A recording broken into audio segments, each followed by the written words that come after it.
All this week, we've shown you 4 regular people immersed in the kind of tense situations police officers often face. Then it was up to them to decide shoot or don't shoot. Tonight, 19 investigator Scott Taylor shows you the final scenario in this experiment. Ah! Come on, bring it. All week long, you've been coming face to face with possible lethal threats in police training simulations. Would you shoot or don't shoot? Our last live simulation involves Akron City Councilwoman Mosely-Samples. Heart rate definitely increased. It felt like a real scenario.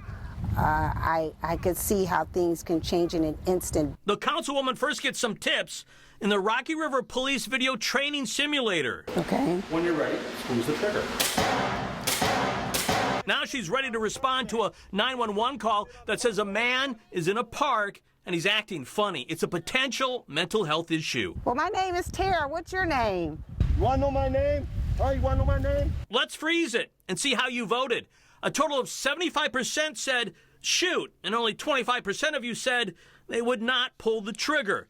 Now let's play out this scenario in real time. Well, my name is Tara. What's your name? You want to know my name? Oh, you want to know my name? Ah! Ceasefire. Wow. In one of the most dramatic simulations I witnessed, Councilwoman Samples shoots the man with one shot. Then she discovers he never had a weapon. Didn't kill him, but I did shoot him.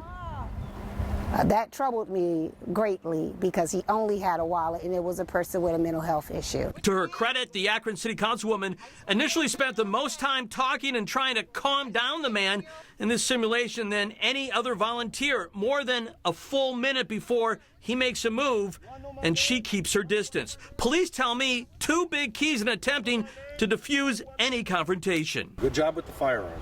All right, you were ready. Hey, actually drew that thing very quickly. Very good. Did you have a little heightened feeling going on? Yeah.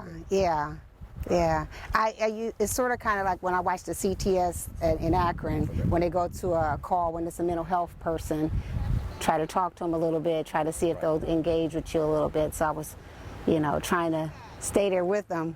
Good. Then that darn wallet. Well, that's what we said. Communication's our biggest, our absolutely. strongest thing we have to work with, not our weapon. It's clear all of these simulations have been an eye-opening experience for our volunteers. I respect the job that they do, and it takes a brave person to go out there and want to do that job every day.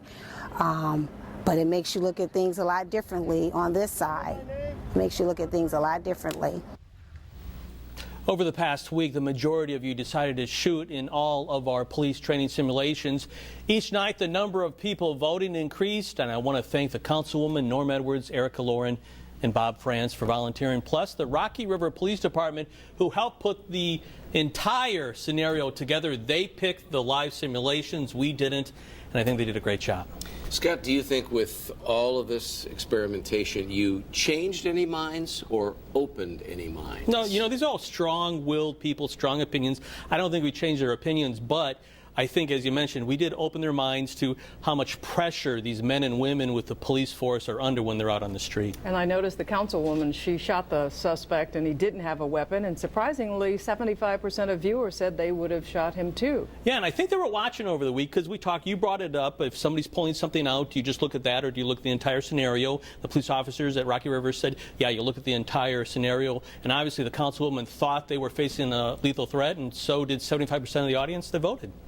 Certainly gives you something to think about. Yep. Thank you, Scott.